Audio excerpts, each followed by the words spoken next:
Bon, je vais m'essayer au format court, mais comme vous le savez, je suis une véritable pipelette, alors je suis pas sûre de ce que ça va donner. Mais bon, on est parti.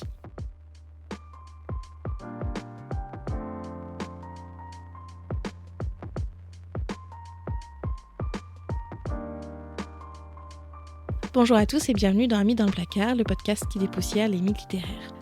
On va parler aujourd'hui du livre d'Hénoch et du mythe des veilleurs. Le livre d'Hénoch, c'est quoi, vous allez me dire ? Eh bien, c'est un texte apocryphe, c'est-à-dire un texte écrit en même temps que les autres textes bibliques, mais qui a été décrété comme non officiel par le Vatican. Or, vous le savez, le Vatican, c'est une des branches du christianisme, mais ce n'est pas tout le christianisme, et il y a certaines branches qui se sont distancées des enseignements du pape. Et donc, eh bien, on continue de révérer et d'étudier le livre d'Hénoch dans d'autres cultures, dont une culture en particulier qui va nous intéresser, à savoir la culture éthiopienne. En effet, alors que le livre d'Hénoch est perdu pendant des siècles, c'est en Éthiopie que James Bruce, un explorateur écossais, retrouve le manuscrit en 1773. James Bruce, il n'était pas du tout parti pour ça, il cherchait les sources du Nil, et son voyage l'amène à redécouvrir ce texte longtemps oublié. Il ramène une copie pour lui, pas folle la guêpe, une copie pour le roi d'Angleterre, que le roi d'Angleterre va mettre à la bibliothèque La Bodleian, à Oxford, et une copie qu'il va donner à Louis XV et que Louis XV va donner à la Bibliothèque nationale. Ces copies vont être traduites, bien évidemment. On aura une traduction en latin en 1800, une traduction en anglais la plus connue et celle qui va rendre célèbre le texte en 1821, et une traduction française en 1856. Il faut savoir que le texte original, celui ramené d'Éthiopie, est écrit en Ge'ez, qui est donc une langue qu'on parle en Éthiopie. Pourquoi étudier ce texte ? Eh bien, ce texte, il est important pour deux choses. 1, il y a dedans un mythe assez construit, rédigé des veilleurs, d'anges déchus, en fait, tout simplement, vous allez comprendre. Et 2, c'est un texte qui a une influence considérable sur le 19e siècle. Cette redécouverte d'un texte biblique assez important et aussi bien rédigé, assez complet, eh bien, ça va marquer les auteurs qui vont parfois mêler mythe luciférien et mythe des veilleurs dans un seul et même mythe. Je parle bien évidemment d'auteurs comme Byron, Vigny ou encore Thomas More. C'est donc important de faire un petit crochet par ce texte pour comprendre après comment ça va se passer, notamment chez Vigny et Byron. On va donc maintenant essayer de savoir ce qu'est le mythe des veilleurs. Je vous raconte. Des anges tombent amoureux de femmes humaines et descendent pour s'accoupler avec elles. Ils s'accouplent donc avec elles et, en plus, ils apprennent des savoirs divins aux humains. Parmi ces anges, on compte 2 anges importants. Semyaza, le leader du groupe, et Azazel, un ange un peu mystérieux et puissant qui va transmettre des savoirs très importants puisque c'est lui qui va transmettre les savoirs concernant les minéraux et le métal. Autant vous dire ce qui sert à faire des armes. Bien évidemment, ces savoirs sont associés, étant donné que les minéraux et le métal, ça se trouve dans les profondeurs de la Terre, aux enfers. Et ça va compter aussi. Semyaza, lui, va donner son nom à de nombreux personnages dans la littérature, et son nom va être parfois transformé en Samaël, qui est un des autres noms de Satan, Lucifer. Ça vient de là. Voilà pour le début. Une fois qu'ils se sont accouplés avec ces femmes et qu'ils ont transmis leur savoir, et des enfants naissent. Ces enfants, ce sont des géants, qu'on appelle Néphilim. Néphilim, ça vient du verbe hébreu naphal, qui veut dire tomber.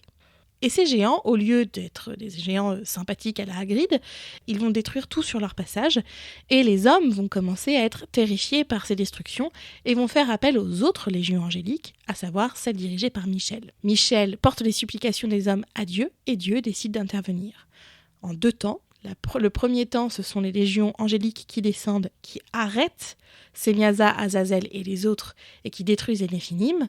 Et le deuxième temps, c'est pour punir la race humaine et être sûr qu'on recommence bien à zéro, Dieu envoie un déluge.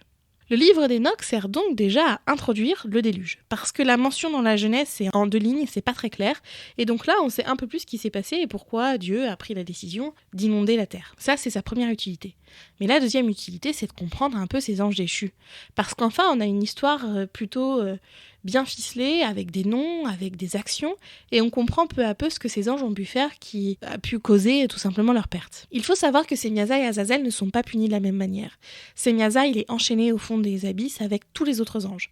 Il est puni de la même manière. Lui, c'est l'ange des plantes, il a transmis son savoir, mais il n'est pas considéré aussi fautif qu'Azazel. Azazel, lui, est puni tout seul dans un truc un peu prométhéen, d'accord ? Il est attaché, puni, on le condamne à souffrir éternellement dans les enfers. Forcément, ça nous rappelle donc Prométhée, mais aussi Satan, qui se détache des autres et qui est puni un peu tout seul par rapport aux autres anges. Ce livre, il va inspirer de nombreux auteurs au XIXe siècle, dont Byron, Vigny et Thomas More. Le premier, c'est Thomas More, qui écrit L'amour des anges, qui est un texte dans lequel on voit en effet des anges tomber amoureux de femmes humaines, dans un contexte plus moderne. More a clairement lu Enoch. Et ça, on le sait parce que dans son texte à lui, Byron va remercier More en disant qu'il a pris connaissance des écrits énochiens à travers les textes de son ami Thomas More. Donc ça, c'est Byron qui donc écrit « Le ciel et la terre », là encore une histoire d'anges qui tombent amoureux. Et puis, Vigny, lui, va se nourrir de Byron et donc d'Enoch à travers lui en écrivant le poème « Le déluge », qu'il publie dans Les Destinées. Ça fait partie de ses poèmes religieux comme Moïse ou encore celui qui nous importe le plus, Éloa ou la sœur des anges. Donc au XIXe siècle, on va avoir deux branches qui vont importer pour la réécriture du mythe de l'ange déchu.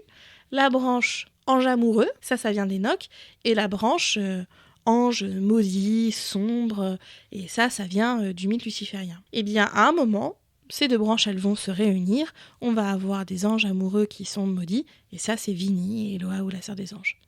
Et vous voyez comment Enoch et la Bible se mêlent pour donner un mythe hybride. Voilà pourquoi le livre d'Enoch c'était important à connaître, parce que j'en reparlerai par la suite et il fallait que vous sachiez ce que ça donnait, ce que ça voulait dire et d'où ça venait.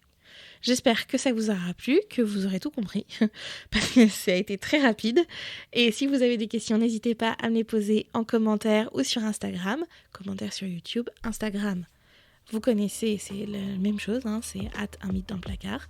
J'y répondrai avec grand plaisir. En attendant, je vous souhaite une excellente journée. Je vous dis à la prochaine pour le Diable médiéval et je vous embrasse. Bonne journée.